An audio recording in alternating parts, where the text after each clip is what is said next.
Hey guys, this is Ryan here at Kaizink, and today I am showing you how to set up email notifications on Fulfill Engine white label web stores. So from within the web store dashboard, we're going to go ahead and scroll down until you get to notifications.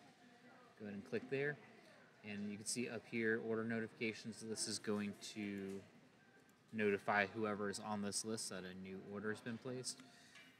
So for the time being, we're just going to use everyone at Kaizink. That way the entire team knows that there's an order until we become a little bit more familiar with Fulfill Engine.